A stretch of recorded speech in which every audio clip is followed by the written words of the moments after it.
way we got Steve to come on stage, we would have to do a dance, and I think I did them all. Yeah. So first of all, thank you for coming. Thank you for inviting me. You're not a habitué of these conferences, and so we really appreciate you being here. I would call him because he would take my calls. He would take the call, and he would say, I don't do conferences. That would be his first thing. He would, Yeah. Even the fourth time, he would say that. Yeah. But for you guys are the only ones I'd consider it for, but I don't know, I don't want to do it, I don't think, and it would be like a 2-month dance back and forth in which he always would say yes.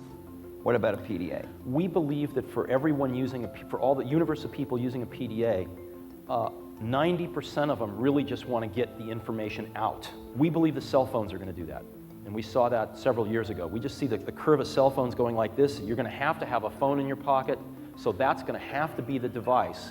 I think he did understand his role in the industry as the leader, as the visionary, as the person people looked up to. And I think he liked to put forth every year whatever he was thinking, and he enjoyed the place to do that where it wasn't fully controlled by Apple in a sort of a PR event. And the other part is he liked Walt. Walt and he had a very special relationship. And now they can just literally pop this in their bag. I've got one right here in my pocket. It's not that I'm just happy to see you. And that's it. And we made one here called the Walt widget, which just points to your columns, and just click on it and it goes to your column right here. And it's Very pretty cool. nice. And it just all works together with everything else in Tiger. Can I license that? Yeah. Like back from you? He did lie on stage. Constantly. If you look back, at least, I don't know about Always. constantly, but on Every the year. big things. Every year we'd say, what are you lying about this year? And one of the biggest lies was the phone one, where he told us one year, he said we asked him if he was going to do a phone, and there were rumors and this and that, and he goes... The problem with the phone is that, as you know, Apple's greatest successes have not been in the Fortune 500. Right. And part of that is because we're not very good going through orifices to get to the end users, right? And so... Thanks for that. So the carriers now have gained the upper hand in terms of the power of the relationship with the handset manufacturers. And they're starting to tell the handset manufacturers what to build. Yeah. And if Nokia and Motorola don't listen to them, well, Samsung and LG will. So the handset manufacturers are really getting these big, thick books from the carriers telling them, here's what your phone's going to be.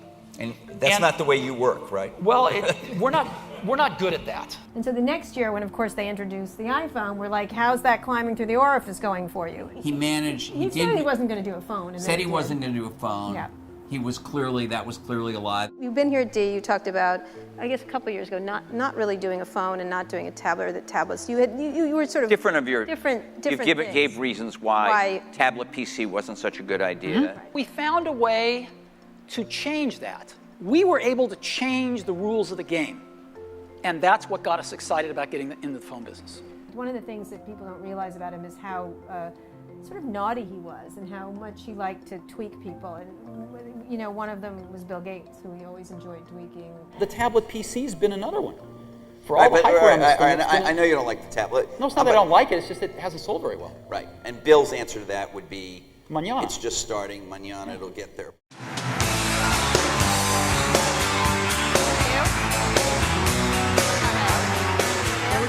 Why don't you sit here? Bill can sit here. In those days, Karen and I just did all the decisions about speakers just together, and we had for a couple of years thought about doing this, but we just assumed they would never do this together because they didn't like each other in a lot of ways, in pretty harsh ways if you talk to them privately. I took it on, and I started with Jobs, because Gates appeared at a lot of different conferences and Jobs only appeared at ours, and I figured he would say no.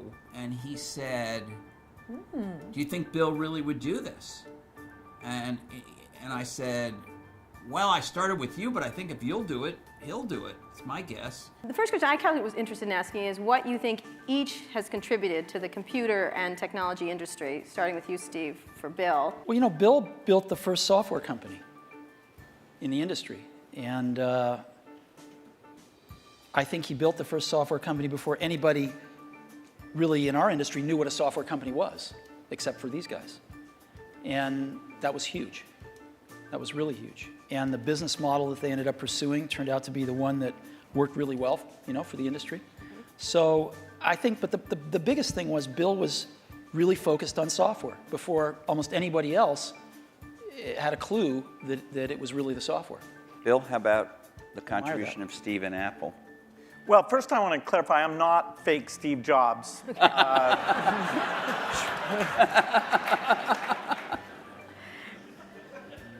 What Steve's done is quite phenomenal. Steve gave a speech once, which is one of my favorites, where he talked about, in a certain sense, we build the products that we want to use ourselves.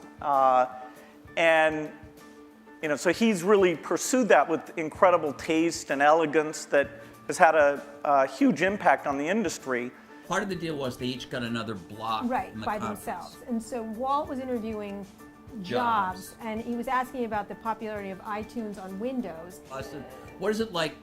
How does it feel to be a big Windows developer and Right. have one of the most popular things on Windows? And Jobs was just waiting for it. It was like, I'm going to hit this one right out of the park. And he goes, It's like giving a glass of ice water to somebody in hell.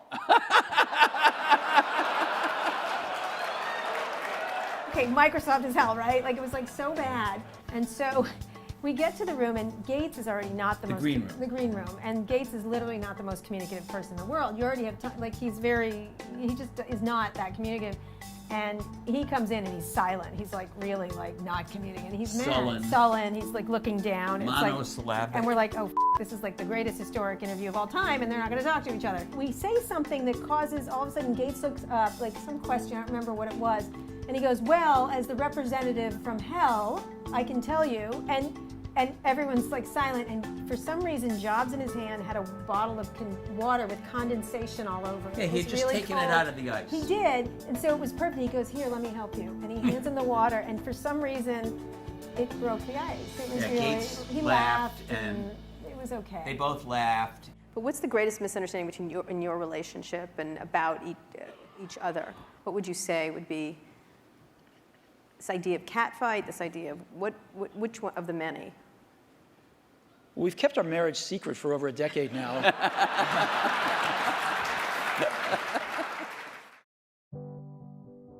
Our favorite one, I think, was the last one. To me, the last one, because it was so, everyone kind of knew, like, perhaps it would be his last one. And yet, again, like Walt said, he had so much energy. He was literally the most sickly-looking speaker we've ever had, and he was the most energetic. It was really quite a thing. And I don't think he was like weepy or sentimental or anything else. He started talking about Apple TV, essentially, doing TV. But you knew he didn't have much time, but he still was thinking of new things. I'm just curious. I'm just sitting here listening to you. What do you do all day? What is your? I was just, as I was sitting here, I was like, I wonder what he does. Most people think not enough. No, I think you probably do more than most people. But what is your day like? I would be curious how you go into the office. What is your role at Apple at this moment? I have one of the best jobs in the world. I'm incredibly lucky. And I thank all of our customers and employees for letting me do what I do. I get to come into work every morning and Speed, by the way. I do speed, and I get to hang around some of the most wonderful, brightest, committed people I've ever met in my life. And together, we get to play in the best sandbox I've ever seen and try to build great products for people. Most of the most creative stuff he did is when he was sick. Like, if you think about it, all the great products came out during his 2 illnesses, essentially. A fun guy to interview. Probably the best interviews, don't you think? Yeah. I don't think anyone would regret us. I think it actually was quite we covered him hard.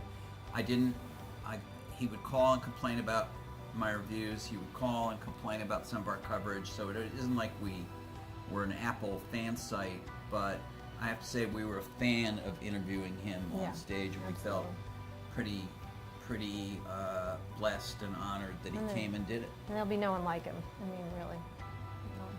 A few years ago, you gave a commemoration speech at Stanford to the graduating class. Now, a few years later, a couple years wiser, would you add anything else to that speech that you gave a couple years ago? Good question. Oh, I have no idea. I have no idea. Probably I would just turn up the volume on it, because the last few years have reminded me that life is fragile.